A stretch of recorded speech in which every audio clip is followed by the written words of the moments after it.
IBC Tamil செய்திகள்.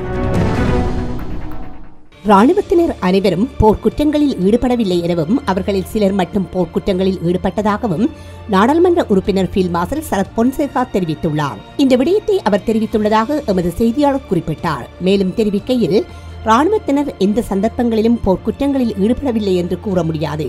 போர்க்குற்றம் புரிந்த ராணுவத்தினரை பாதுகாப்பதற்கு ராஜபக்ச அணியினர் அன்றும் முயற்சி செய்தார்கள், இன்றும் முயற்சி செய்கின்றார்கள்.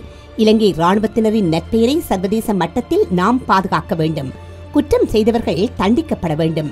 ராணுவத்தினர் மீதான போர் குற்றச்சாட்டுகளுக்கு முன்னாள் ஜனாதிபதி மஹிந்த ராஜபக்சவும் முன்னாள் பாதுகாப்பு அமைச்சின் செயலாளர் கோட்டாபய ராஜபக்சவும் இறுதிப் போரின் போது கோட்டாபய ராஜபக்சவின் நிகழ்ச்சி நிரலின் பிரகாரம் செயற்பட்டு போர் நிறைவடைந்த பின் ராணுவ தளபதியாக பொறுப்பேற்ற ஜகத் ஜெயசூரியவும் முழு பொறுப்பு. இறுதிப் போரின் போது ராணுவத்தின் பிரதான தளபதியாக நானே இருந்தேன். பாதுகாப்பு அமைச்சின் செயலாளராக கோட்டாபய ராஜபக்ச இருந்தார். ஜனாதிபதியாக மஹிந்த ராஜபக்ச இருந்தார். போரை விரைவில் முடிவுக்கு கொண்டுவர கோட்டாபய ராஜபக்ச ஒரு நிகழ்ச்சி நிரலை வைத்திருந்தார். அந்த நிகழ்ச்சி நிரலுக்கு மஹிந்த ராஜபக்ச அனுமதி வழங்கியிருந்தார். ஆனால் நான் எனது சுய புத்தியில் செயற்பட்டேன். போரில் பெரும் வெற்றியை நாட்டுக்கு பெற்றுக் கொடுத்தேன். எனினும் கோட்டாபய ராஜபக்ச தான் தயாரித்த நிகழ்ச்சி நிரலை இறுதி போரின் போதும் போர் நிறைவடைந்த பின்னரும் மறைமுகமாக நடைமுறைப்படுத்தியிருந்தார். இதற்கு ராணுவ தளபதிகளில் ஒருவராக இருந்த ஜகத் ஜெயசூரிய முழு பங்களிப்பு வழங்கினார்.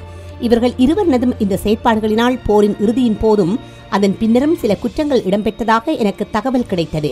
ராணுவத்தினர் மீதான போர் குற்றச்சாட்டுகளுக்கு மஹிந்த ராஜபக்சவும் கோட்டாபய ராஜபக்சவும் ஜகத் ஜெயசூரியவும் பொறுப்பு கூற வேண்டும்.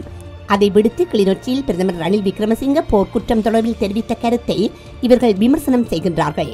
பிரதமரின் கருத்தை விமர்சிப்பதற்கு இவர்களுக்கு எந்த அருகதையும் இல்லை என தெரிவித்துள்ளார். அனைத்து செய்திகளையும் பார்க்க IBC தமிழ் நியூஸ் சேனலை சப்ஸ்கிரைப் பண்ணுங்க. உடனுக்குடன் செய்திகளை தெரிந்து கொள்ள வேண்டுமா? அப்போ கீழே இருக்கிற பெல் பட்டனை மறக்காம கிளிக் பண்ணுங்க.